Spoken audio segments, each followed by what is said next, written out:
sapagkat ang buhay natin ay nagmula sa Ama at ang katawan natin ay nahubog po sa ina. Yan ang pinagmulan natin, yung magulang natin, hindi yung nagis lang nating paniwala na si Kristo na sinasabi nila, walang katotohanan.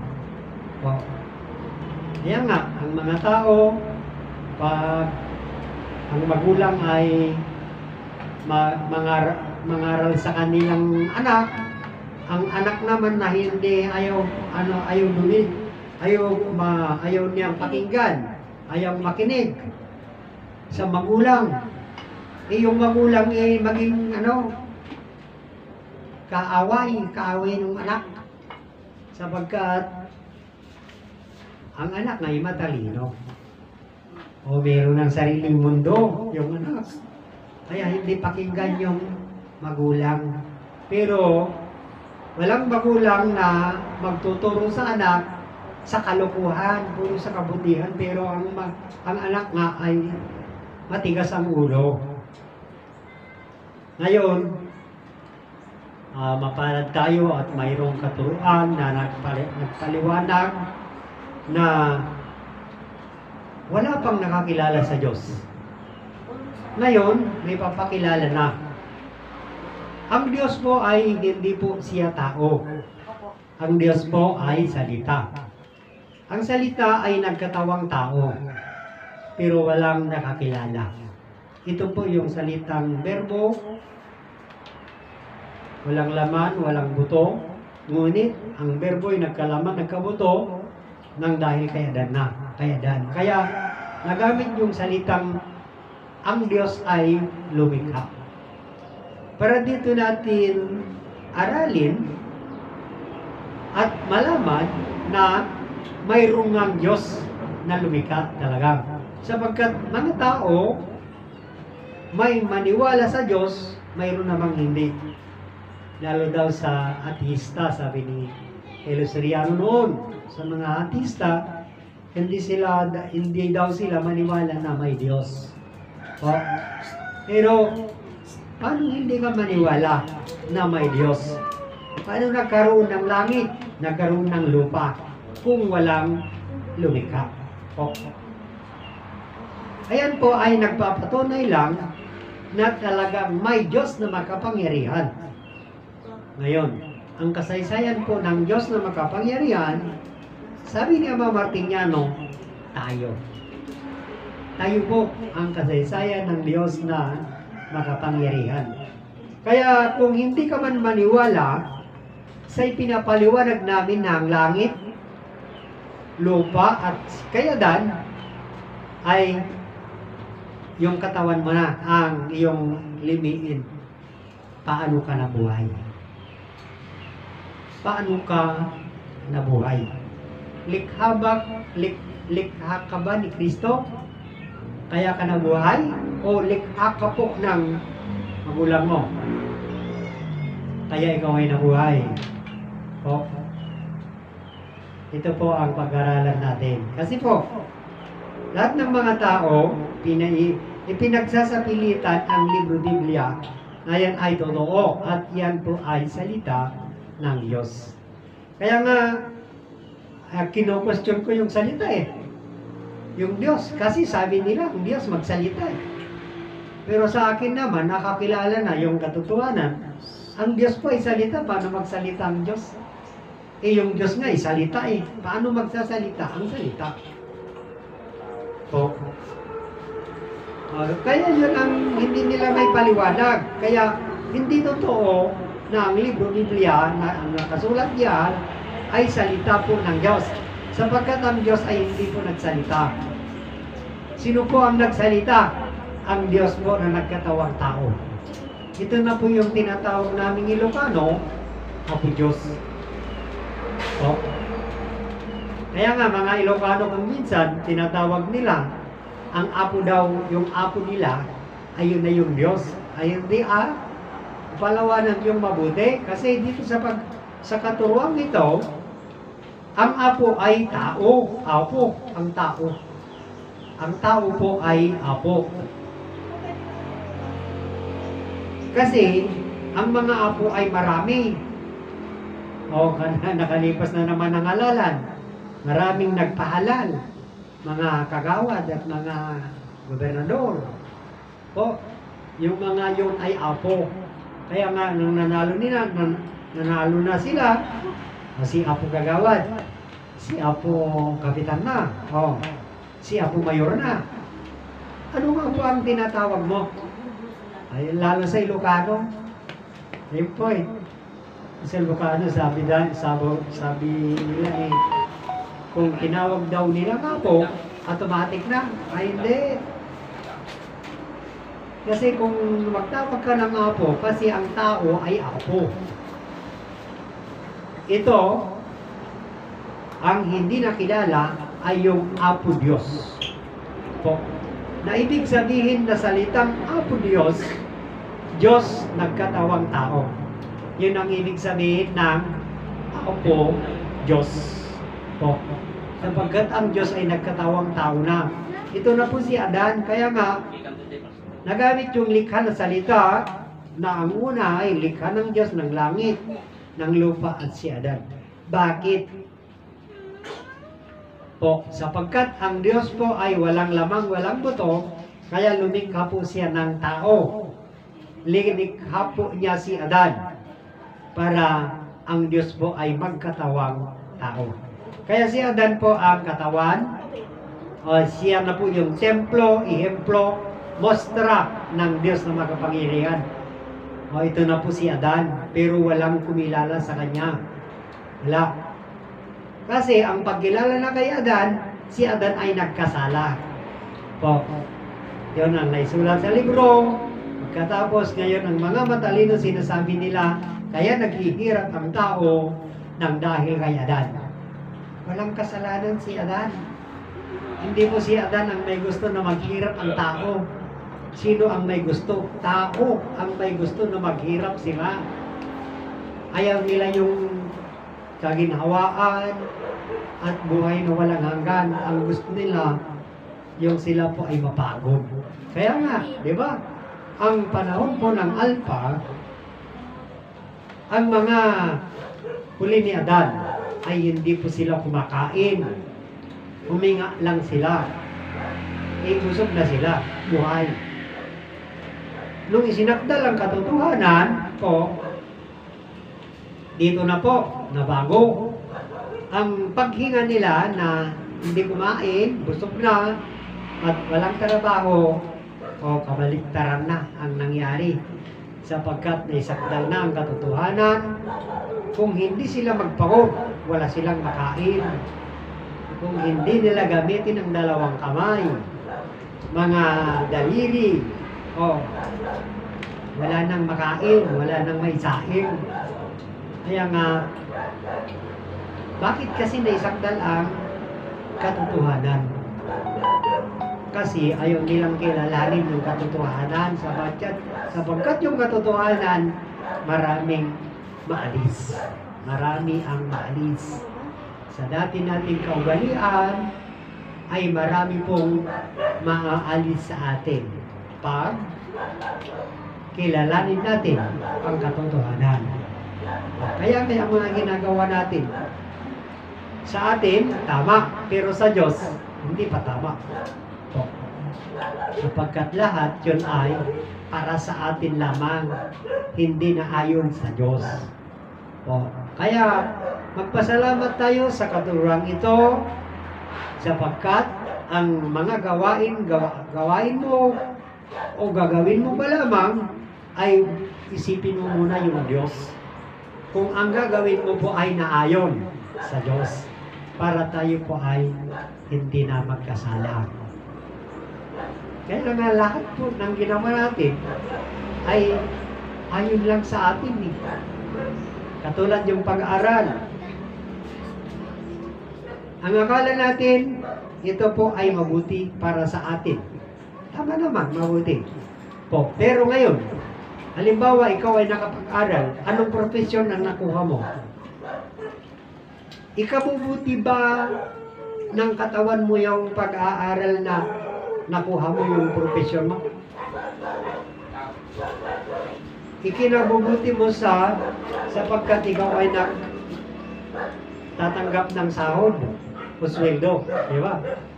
Pero ayon ba sa katawan, wala bang reklamo sa trabaho mo, sa profesyon mo?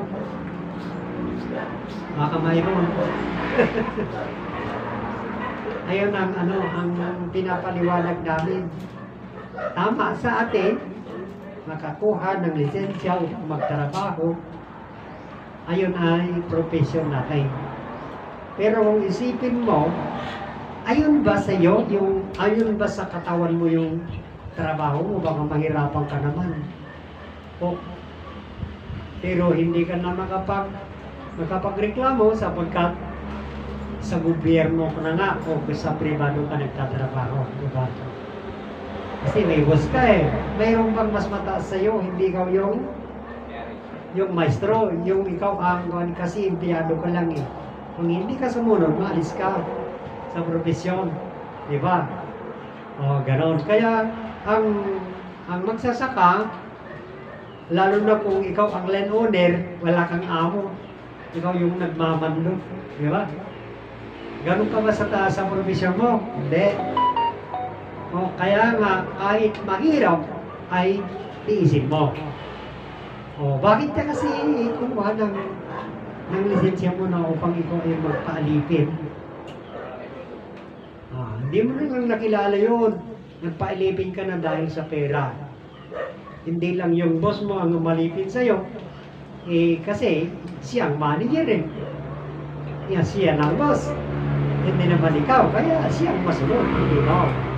Kung tamad-tamad ka, maalis ka sa trabaho. Maalis ka sa serbisyo. Ganun po.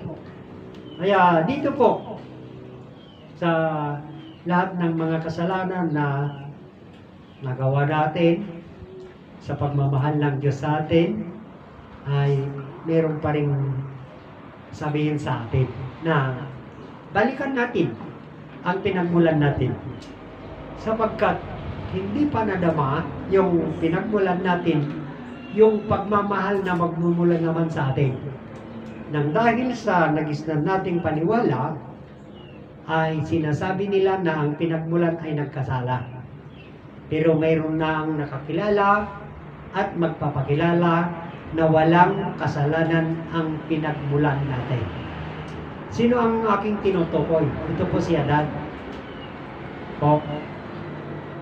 Bali, yung naisulat sa libro na Adan na sinasabi. Na sinasabi po sa libro Biblia, ang Adan na sinasabi ay nagmula sa lupa. Sabi nilang isang dakot na lupa, si Adan. Yon ang Adan na sinasabi sa libro Biblia. At ang Eva na sinasabi po sa libro Biblia ay yung Adan, ay yung Eva na nagmula sa radyang ni Adan na nagmula sa lupa. Yun ay hindi po yung totoo. Hindi yon ang Adan na ipinapakilala namin dito sa katuruan ito. Ano ang Adan na ipinapakilala namin? Yung Adan na likha po ng Diyos. Na yon Adan na yon, na likha ng Diyos ay siya po yung templo, mostra ng Diyos na lumalang sa atin. Yan po. At ang Eva po na ipinapakilala namin ay hindi po hugot sa tadyang ni Adan, kundi po personal po ng lupa. Ito po ang linikha po ng Diyos na nagkatawang tao. Ito po si Eva. Yung nilikha po ng Diyos nagkatawang tao. Yun po yung Eva na sinasabi namin. Sapagkat sa ngayon na si Adan po ay personal na ng langit. Langit na ang personal ni Adan. At si Eva po, ang personal niya po ay sa lupa. Yan po. Yun na yung ama at ina na tinatawag namin, na ipinapakilala namin sa inyo. Langit na Diyos Ama at ang lupa na Diyos Anak na nagmulan ng ating ina. Na ito si Eva. Yan po. Kaya ang langit at ang lupa ay personal po ng magulang natin. Na yan ay ikinabubuhayan natin. Kaya kung hindi mo mang kilalanin si Eva at Adan na yung pinagmulan sa personal na tao, sana makilala mo naman. Di ba po? Sa pagkakilala mo sa langit at ang lupa, dito mo naman kikilalanin. Kung ayaw mong kilalanin ng personal nila, sapagkat sabi nila si Adan at Eva ay nagkasala, siguro ang langit at ang lupa hindi na nagkasala yan siguro. Di ba? Pero saan nagmumula ang kinakain? Saan nagmumula ang kinakain mo sa araw-araw? O di ba sa lupa? Sa tulong po ng langit, ang lupa po ay mabubuhay ang itatanim. Kung walang langit, wala, hindi tutubo yung yung budok. Sapagkat ang liwanag ng pagmumulan ng langit ay, ang langit ay pagmumulan ng liwanag eh. O. Kaya tayo po ay may init ng katawan. O. Hindi natin kilala na ang liwanag po ay naging buhay. Yan na po yung buhay. Ang liwanag po ay buhay po. Yun po yung Diyos nasa sa ating lahat. Paano napunta sa atin lahat yan? Ang buhay na ayan, na liwanag na sinasabi ko po, nang dahil po sa Ama. Sapagkat ang una po, ang personal po ng liwanag ay si Adan. Si Adan, ang personal po ng buhay. Ngayon sa pagpamilya ni Adan at Eva, lahat ng buhay na nagmula sa kanila, buhay at katawan na nagmula sa kanila, na dalawa, ay buong mundo na buong mundo na. Iisang ama at iisang ina ang makikita. Kaya nga sinasabi ko, kahit iba-iba man ang magulang natin o iba-iba ang ama natin, iba-iba naman ang ina natin ng bawat isa sa atin. Pero bakit isang buhay lang? Buong mundo. Bakit? Kaya nga yung Diyos po na makapangyarihan, yun po ang pinagmulan ng buhay. Kaya itong ipinapaliwanag namin ay buong mundo. Buong mundo.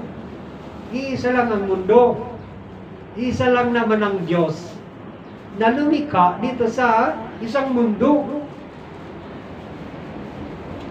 Nagmula tayo lahat sa isang Diyos na makapangyarihan. Ngunit, paano? Paano tayo nagmula sa iisang Diyos na makapangyarihan? Kaya nga kung wala kang alam sa katuruan o kung hindi mo maintindihan, wala kang may papaliwanag, wala. Kaya kung meron kang alam, meron kang makilala, meron kang ipapaliwanag. Sapagkat ang sabi ni Ama Martiniano, nagmula kayo, sabi niya, sa iisang Diyos. O buong mundo. Kaya hindi maintindihan ng tao, hindi maintindihan ng tao nang dahil po sa talino. Ngunit, ipapaliwanag namin po sa inyo. Kaya, ang linikha po na salita ay nabago. Binago namin dito. Kami ang bumago. Pero, hindi ibig sabihin na yung nilikha po ay nawala na. Hindi. Po, sapagkat yun nga yung salitang nagamit para maunawaan at makilala natin yung lumikha. Sapagkat ngayon ay naunawaan na po yung salita po na Diyos ay hindi niya po linikha ng langit, hindi. Sapagkat malaman mo na ang langit po ay buhay, hindi linikha ng Diyos ang buhay, sapagkat ang Diyos po ay buhay.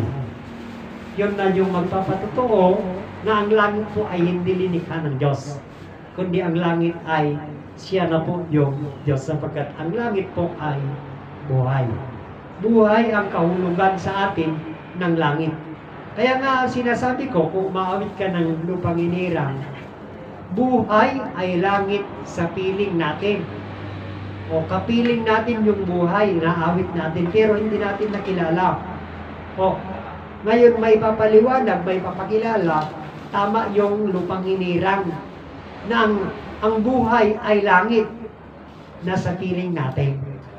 Ngayon may papakilala na, di ba? Na totoo na ang buhay ay langit sa piling natin o kapiling natin yung buhay. Ngunit hindi natin nakilala. Ngayon may papakilala na po. Ngayon, ang katuruan ito po ay ipinakilala po ang Diyos sa atin. Ano po ang Diyos na mayroon sa atin? Nasa akin, nasa sayo, nasa buong mundo. O ito na po yung buhay.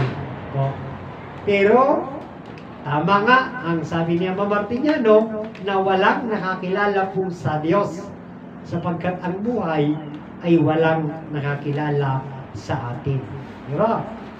Buhay lang yan.